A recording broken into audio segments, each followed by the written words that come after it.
कभी किसी सुनसान हाईवे पर आधी रात में अकेले मत निकलना, क्योंकि हर रास्ता सिर्फ मंजिल तक नहीं जाता। कुछ रास्ते सीधे मौत तक जाते हैं। रात के लगभग 9 बज रहे थे।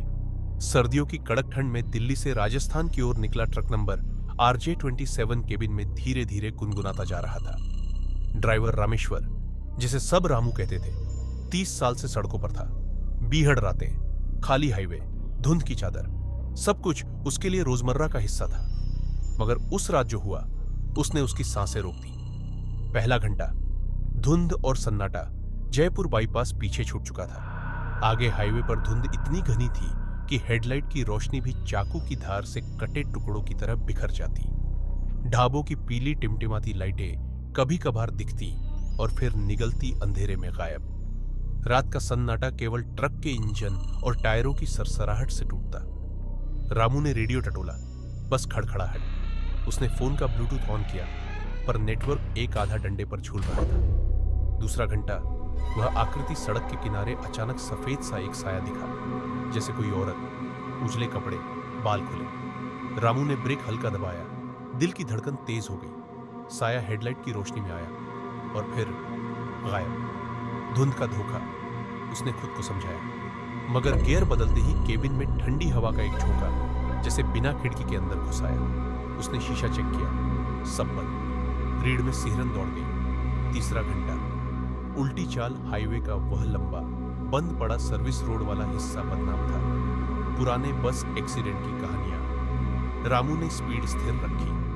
तभी रियर व्यू मिरर में वही सफेद साया दिखा, पर इस बार वह पीछे से नहीं, बगल बगल चलते सर्विस रोड पर उल्टी चाल चलता नजर आया। पैरों की दिशा आगे, चेहरा पीछे, और वह मुस्कुरा रहा था। रामू की उंगलियां स्टीयरिंग पर जम गई। उसने हेडलाइट फाइलों की, हॉर्न मारा। साया झटके से सड़क पर मुड़ा और ट्रक के ठीक सामने आकर थक, जैसे किसी चीज से टकराया हो। ट्रक उछला नहीं, पर ब्रेक की छींकती आवाज धुंध में घुल गई। चौथा घंटा, सन्नाटा के भीतर की आवाजें। ट्रक रुक गया। बाहर उतरने की हिम्मत न हुई। केबिन की छत पर किसी के नाखूनों से खुरचने की धप-धप, धीमी मगर साफ। रामू ने आंखें बंद की। तभी ड्राइवर सीट के पीछे टूलबॉक्स के पास फुसफुसाहट, पानी, बहुत प्यास। उसकी गर्दन के पीछे ठंडा सांस जैसा कुछ लगा। उसने जेब से ताबीज निकाला, हत्थे से दबा। कौन है? कोई उत्तर नहीं, बस कांच पर धुंध और उसमें उभरता एक हाथ का निशान भीतर से, जबकि केबिन में वह अकेला था। पांचवा घंटा, ट्रक का रेडियो खुद ब खुद ट्रक स्टार्ट किया। गाड़ी फिर चल पड़ी। रेडियो जो बंद था अचानक चालू, और उसमें से रुदन, जैसे भीड़ रो रही हो, मिला जुली आवाजें। मत जाओ, रोक लो। फिर चटक, स्टैटिक। सड़क किनारे एक टूटा हुआ माइलस्टोन, उस पर लाल रंग से उकेरा 3। रामू ने घड़ी देखी, 1:13 AM। उसने स्टीयरिंग पर तुलसी की माला कसकर पकड़ी। तभी साया फिर बदल गया, इस बार स्पीड के साथ साथ। चेहरा साफ हुआ, आंखें काली खोहों जैसी, और होंठों पर ऐसे नीले धब्बे जैसे पानी में डूबने वालों के होते हैं। वह खिड़की के शीशे पर झुककर फुसफुसाया, लिफ्ट दे दो, आखिरी बार। छठा घंटा, हनुमान चालीसा। दिल दहक उठा। रामू का अंगूठा फोन की स्क्रीन पर फिसला। नेटवर्क आया गया, बट म्यूजिक ऐप खुला। उंगलियां कांप रही थी। उसने अपनी प्लेलिस्ट में सेव एक ऑडियो दबा दिया। हनुमान चालीसा। पहली धुन के साथ ही केबिन जैसे गर्म होने लगा। श्री गुरु चरण सरोज रज। आवाज बढ़ाई, धुन गूंजी।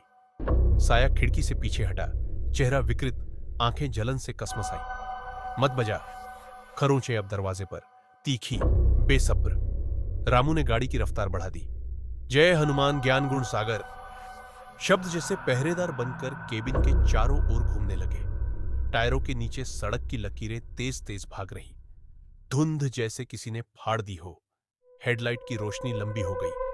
रियर व्यू में साया दौड़ा, फिर लड़खड़ाया और अचानक उल्टी दिशा में खींचता चला गया, जैसे किसी अदृश्य धारा ने उसे पीछे की ओर बहा दिया। केबिन में हवा स्थिर हुई। खिड़की पर जमी धुंध में बनी उंगलियों की लकीरें धीरे धीरे मिट गईं। सुबह की पहली लौ, जब पूर्व से हल्की केसरिया रोशनी फैली, रामू ने हाईवे के पास एक छोटे से हनुमान हनुमान चालीसा अभी भी धीमे धीमे बज रही थी। उसने उतरकर घंटा बजाया, माथा टेका। पुजारी ने पूछा, रात अकेले निकल पड़े थे? रामू बस मुस्कुराया, थका मगर सुरक्षित। पुजारी ने एक लाल धागा और थोड़ा सिंदूर दिया। ये लगा लो और ये चालीसा फोन में बनी रहने देना। रास्ते लंबे हैं पर डर लंबा नहीं रहता। रामू ने ट्रक की नंबर प्लेट के ऊपर सिंदूर का छोटा सा तिलक कर दिया। इंजन फिर गरजा। पीछे मुड़कर देखा, हाईवे शांत, धुंध उठ चुकी थी।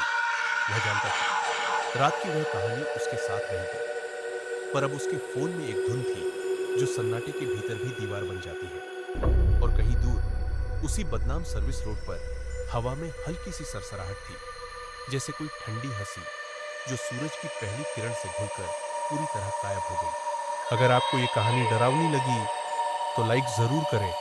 नीचे कमेंट करके बताइए क्या आपने भी कभी ऐसी रात देखी है। और हाँ, अगली भूतिया कहानी मिस न करने के लिए सब्सक्राइब करना मत भूलिए।